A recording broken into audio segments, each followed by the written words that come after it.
Last week, I dropped the Instead of Working introduction video that was, quite honestly, terrifying for me to post. It was personal, it was vulnerable, and it laid out my fears and hopes about how AI technology could rewrite the future of humanity. And I know it kind of felt like clickbait, fear-mongering slop, but I also meant what I said. I half expected it to disappear into the void and become another happy accident in my life. Instead, it was a total banger. I haven't seen this since I dropped the viral Bicycle Mechanics Are Assholes video on my Bike Farmer channel 2 years ago. The amount of positive, reassuring comments I got from you this week has been invigorating. I cannot wait to tackle the 52 video ideas I have lined up for this year. Holy shit. However, Nice. amidst all that support, there was a very loud, vocal minority, mostly software developers and tech professionals, who told me to calm down. They proclaimed that AGI is impossible. They said I was vastly overestimating the technology and that the AI apocalypse is just marketing hype from greedy capitalists. And this It got me feels like thinking, that. what if they're right? So, before I haphazardly drag you all further down the AI rabbit hole with me, I want to take a different tack. I'd like to attempt a steelman argument for the skeptics. I want to argue against my own assertions to foster an evolving worldview. Oh, Today, we are going to explore the technical, economic, and philosophical reasons why AGI might not be arriving in the next 5 years, if ever, yeah. and why human labor might be far more resilient than we think. You, Bro, just good you, for him. This is building your very app interesting. Somebody that's on able base to 44. take a step Describe back it. and And it's real. reevaluate their opinion. I'm One pretty sure thought he's done a leads whole to bunch more of thoughts. research for that. And so Layer by layer, taking shape. that's very cool of him. When you need your tools, I bring 'em don't in. think AGI is coming anytime soon. They just That's click. why they Okay, call it kick it up AGI a now notch. instead of AI. Create AI something now is not smarter, AI. something So powerful. if you Style obfuscate, counts, so if give you it your make it touch. complicated for Big people, or small. that's how they win. Next idea hits at 2 a.m. Of course it does. Keep building. Ask yourself, wait, I built this? Damn right. Base 44. Build it your way.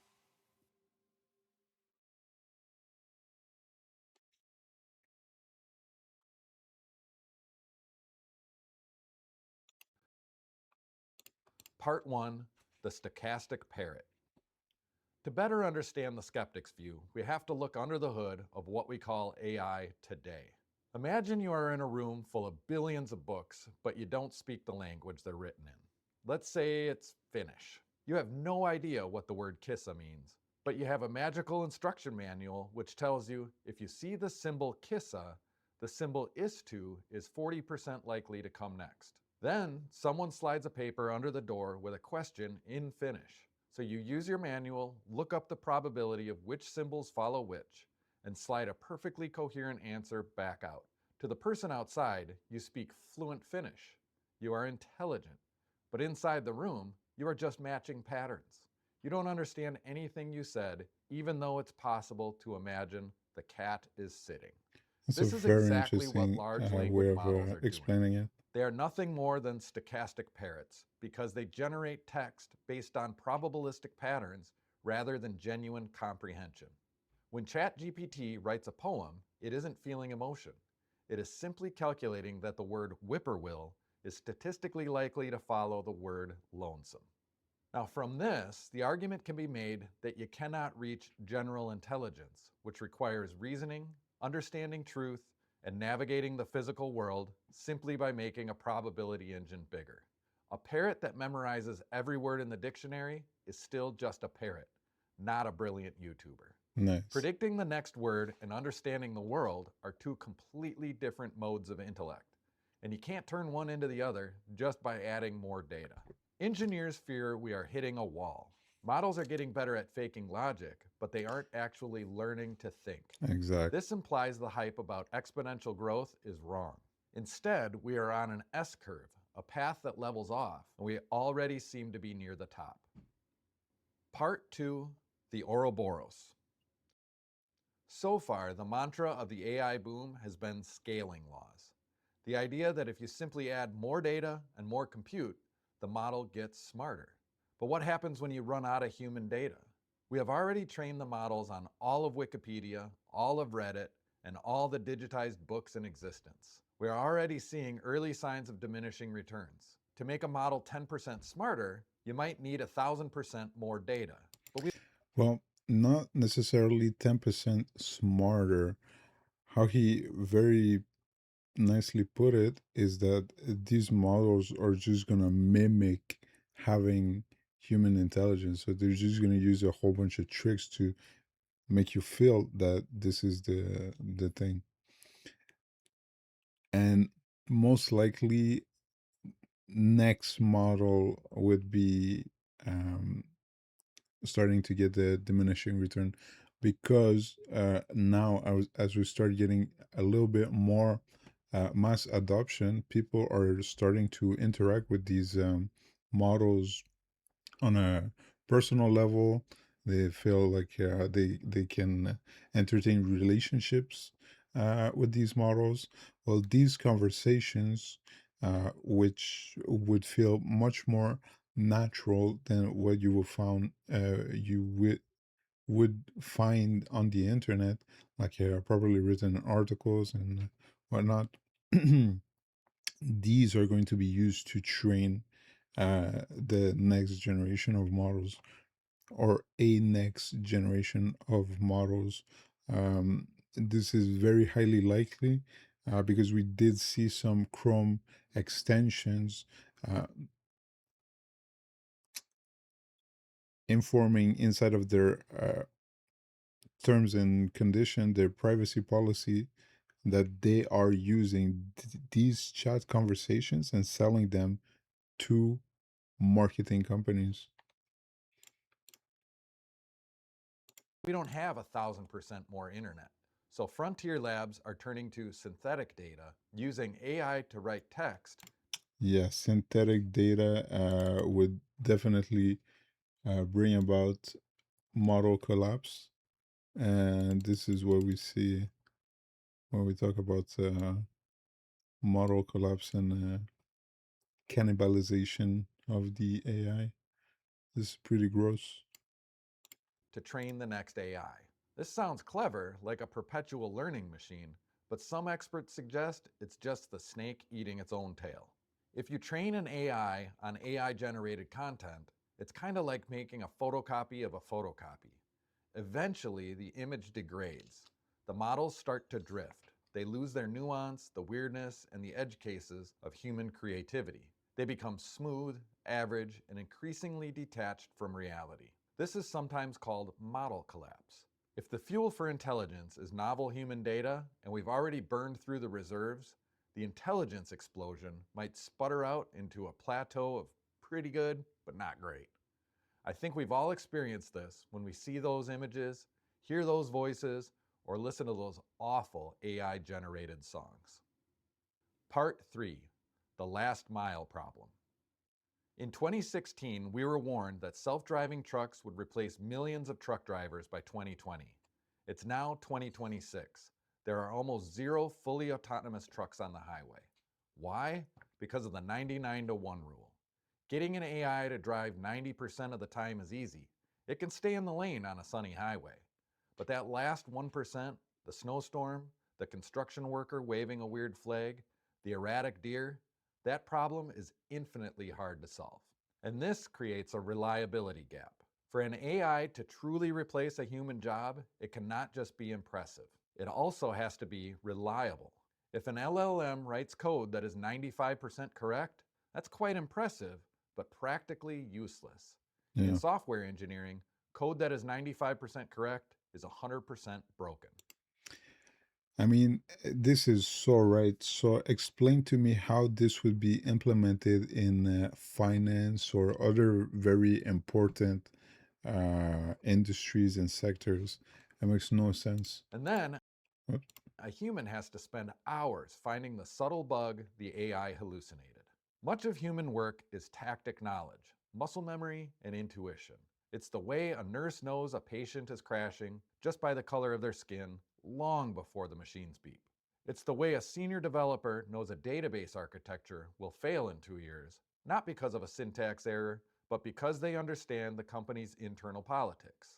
LLMs are trained on explicit knowledge, things that have been written down. They cannot learn what hasn't been written. As long as work involves physical intuition, complex social navigation, and high stakes accountability, the last mile to AGI remains a huge chasm, not just the final lap. Part 4, Vibe Coding and the Enshittification of Everything. There's a new trend gaining steam in developer circles called vibe coding. This is where a developer prompts an AI to write a program, runs it, and if it seems to work, it's good enough and they It's a ship it. product. Often, Yeah. they don't even read the code. When Yeah. someone down the line finally does have to look at it, they often find a hot, convoluted mess impossible to untangle, like a bowl of digital spaghetti. And it can bring a lot of other issues such as security vulnerabilities as well. The skeptics argue this doesn't lead us further towards AGI. I mean, this is why they try to brute force everything with just resources. So you should have a better CPU, more RAM, flash memory for everything. This makes no sense. Just write proper code, and that's it. It only leads us towards a period of stagnation where we spend the next decade fixing the mess the bots have made for us. It suggests that AI might not replace developers, it just might make software messier, requiring human developers to act as digital janitors. AI isn't just taking their jobs, it's making the remaining jobs a complete nightmare. Part 5, Keeping Humans in the Loop. The economic fear is that AGI will devalue human labor. But even if the technology existed today, the integration costs are immense. Let's take a look at the US healthcare or banking system. Oof. They run on decades-old mainframe programs for essential operations called COBOL. They don't run on this old tech because they can't afford new tech. They run on it because it's safe, reliable, and deeply integrated into the legal and regulatory frameworks. To replace a lawyer with AI, you don't just need a smart chatbot. You need a legal system that accepts AI liability. If the AI advises you to plead guilty and you go to jail wrongly, who do you sue? Sam Altman? The Oof. server host? The power company? That's a great point. Capitalism requires accountability. Humans act as liability sponges. We can be fired, sued, or even jailed. An AI cannot. Until we rewrite the fundamental laws of liability and insurance, a process that takes decades, not years, corporations will keep humans in the loop simply to have someone to take the fall. This is so crazy. So why would they put AI congresswoman in Albania? I mean, it's so crazy what the fuck they're doing right now. Part 6, the $600 billion casino. Finally, we have to look at the incentives. We have to ask cui bono, who benefits? Silicon Valley has a history of hype cycles. The dot-com bubble, crypto, the metaverse, now AI. Billions of dollars in venture capital need to find a home, and more importantly, they need an exit strategy. But this isn't just about startups. Big tech is currently trapped in a massive sunk cost fallacy. Microsoft, Google, and Meta have already poured hundreds of billions of dollars into data centers and NVIDIA chips. They are too deep in the hole to stop now. Sequoia Capital calls this the $600 billion question. They're so deep in the hole that they're asking other companies to get themselves deep in the hole, such as Oracle. And Oracle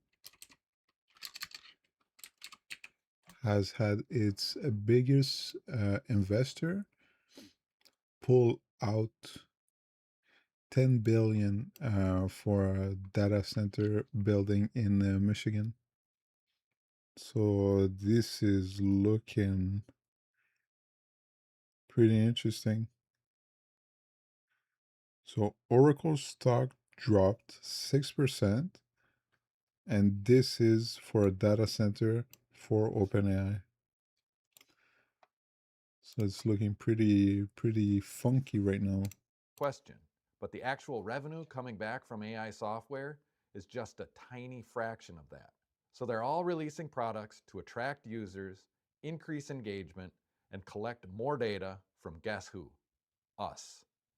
If these companies were to admit today that LLMs are just slightly better search engines, their stock prices would collapse.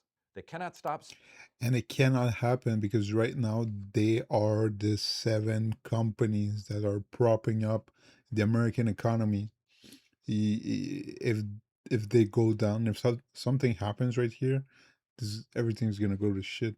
So effectively, they're gonna make the government. They're gonna stronghold the government into subsidies, as always. And government subsidies means your money. Spending without admitting defeat. So to justify the investment to their shareholders, they are doubling down on the promise of artificial general intelligence. This creates a self-perpetuating 2030. bubble where hype is the only product that matters. The existential threat narrative actually helps them. It makes the product sound more powerful and more important. It does. It's a classic marketing tactic. That is Create a well put. problem so big that only your product can solve it. They are betting on a revolution because they can't afford for it to be anything less. So, where does all of this leave us? The Steelman argument against the AGI apocalypse suggests we're not building a god. We are building a savant. We are building a system that has memorized the entire library of human existence, but it understands none of it. If the skeptics are right, the next 5 years won't look like the Terminator. They will look like the dot-com bubble. There will be a massive crash as investors realize that chatbots can't actually run a hospital or tune up a bicycle. Trillions of dollars. They can barely run a vending machine. Of AI value might evaporate. And they actually made that like a fucking new benchmark. Like, what the fuck? Now there's the vending machine benchmark. If you were to have this model integrated in a vending machine, would it work out? Like, what the fuck, man? What are we doing? When the hype meets the friction of the real world. Now, having said all that, I'm not reconstituting my entire worldview just yet. There are still plenty of brilliant economists and industry leaders telling us that AGI is imminent. And personally, I can't just ignore that. The potential... Listen, that's okay, but it's very unlikely. Impact on humanity is too massive and frankly too interesting for me to keep calm and carry on. Still, I'm incredibly grateful for the checks and balances provided by this emerging community. Thank you so much for the support on the first video, and a special thank you to all those skeptics who boldly proclaimed AI is just another tech bro grift without offering any helpful explanation at all. That's all it took for me to know exactly which video I needed to make next. And I'm very open to your feedback, so please share your thoughts in the comments below. There's no way I can cover everything in these videos, so it's up to all of you to fill in the blanks and create the connective tissue holding it all together. Hopefully, we can self-regulate and debate this respectfully, enhancing the learning experience for everyone. The more we work together, the more power and control we will have over our own futures. Thank you so much for watching instead of working. See you next week. This guy is so cool. This guy is so cool. He made a video with the opposing point of view. He got a lot of responses, and he said, you know what, I'm gonna make this video. That is awesome. Honestly, so cool.